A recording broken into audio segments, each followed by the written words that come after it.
Justement, pour terminer, peut-être développer là-dessus, est-ce que vous auriez chacun 2 ou 3 conseils à donner à un entrepreneur pour gérer ses relations avec ses investisseurs? J'ai eu l'occasion de faire un travail sur la relation entrepreneur-investisseur pour Capintech, qui est une association de promotion de l'innovation et de la technologie. On a sorti un petit fascicule qui finalement marche pas trop mal, et dans lequel on a essayé de construire ce qu'on a appelé un kit de savoir-vivre. C'est-à-dire qu'on a catalogué un certain nombre de situations avec un constat, des conséquences et puis une sorte de recommandation. C'est un catalogue, alors je ne l'ai pas en tête, mais par exemple, souvent il y a une crispation sur la question du capital et de la majorité. C'est un cas très, très fréquent.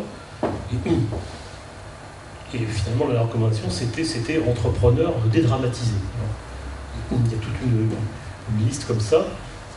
Je pense qu'il faut, quand vous êtes... je vais essayer de donner modestement quelques conseils à des entrepreneurs. C'est quand même il faut être réaliste sur les délais et les étapes à franchir. Réaliste, mais quand même poussé par une ambition qui ne vous fasse pas lâcher prise.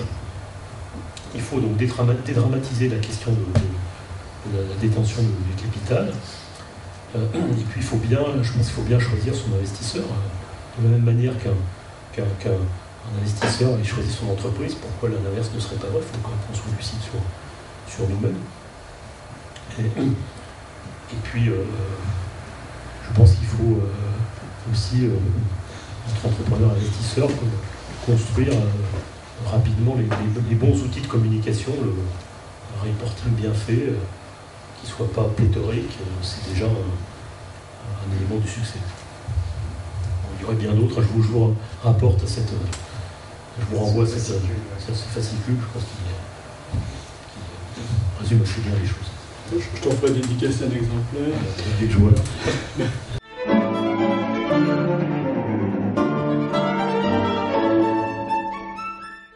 Enfin, moi, je vais rebondir sur ce qu'Antoine disait autour du savoir-vivre. Quand j'ai passé le bac, donc ça fait pas mal d'années, enfin je compte exactement, à l'oral de français, j'ai dû disserter sur la politesse est-elle nécessaire à la vie en société. Alors j'ai eu une bonne note, bon c'était pas très dur, l'examinatrice avait probablement l'âge que j'ai aujourd'hui, c'est peu dire, elle avait un chignon, donc vous imaginez quel thèse j'ai choisi entre le oui et le non, et j'ai eu une bonne note. Bon. Mais en fait, d'une manière tout à fait sérieuse, je crois que ça vaut dans les relations entrepreneurs-investisseurs. La politesse, c'est pas emballer des choses pas vraies d'une manière mielleuse. La politesse, la vraie politesse, ça consiste à dire franchement et sans agressivité les réalités importantes dont votre interlocuteur a besoin. C'est la politesse, c'est de la forme et c'est du fond. Je crois que la relation entre un manager et son board, entre une équipe de management et ses investisseurs, ça doit être basé sur les mêmes principes. La vérité est bonne à dire, alors elle n'est pas bonne à dire de n'importe quelle manière, il faut effectivement trouver la façon pertinente, le timing aussi pour délivrer les messages, c'est important, mais à la fin du fin, je crois que les réalités doivent être sur la table. Parce que sinon, que se passe-t-il? Des incompréhensions des deux côtés, des murs d'incompréhension se bâtissent, et lorsqu'il faut gérer la crise, alors la crise c'est on n'a plus assez de cash, il faut encore enlever, nous avons une proposition d'acquisition où il faut trouver un acquéreur, et à ce moment-là, on ne se connaît pas, on ne se comprend pas. Donc on voit en moi de manière négative tous les drames que génère une mauvaise communication.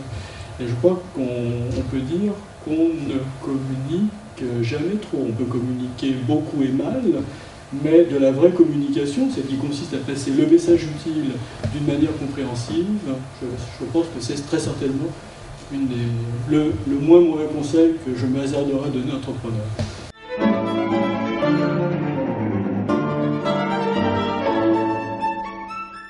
Oui, j'ajouterais que ce qui est fondamental, c'est dès le départ, ou dans cette relation entrepreneur-investisseur, il faut éviter de se mettre dans le rapport de force.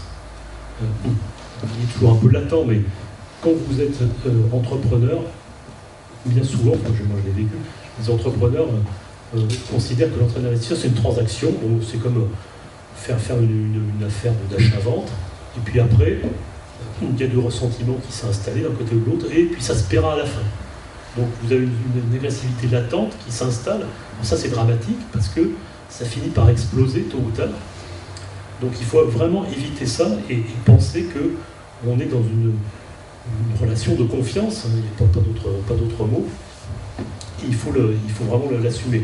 Alors dans la communication permanente, c'est mauvais aussi d'être en face-à-face permanent. C'est bien de dédramatiser par un triangle avec des tiers. Alors, le cas classique, c'est l'administrateur indépendant dans le conseil.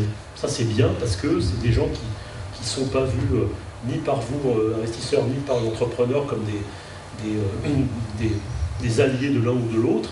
Donc, c'est des gens neutres qui apportent un avis, il faut l'espérer, éclairé. Et ça marche toujours bien. Ça. Donc, il ne faut pas qu'on soit trop nombreux aussi autour de la table parce que là aussi, avoir trop d'investisseurs, c'est un problème parce que chacun il veut le droit à la parole. Donc, chaque conseil, c'est un sorte de forum, on n'avance pas. Il faut trouver un bon équilibre, une communication souvent intermédiaire et puis pas savoir restreindre son droit à la parole aussi.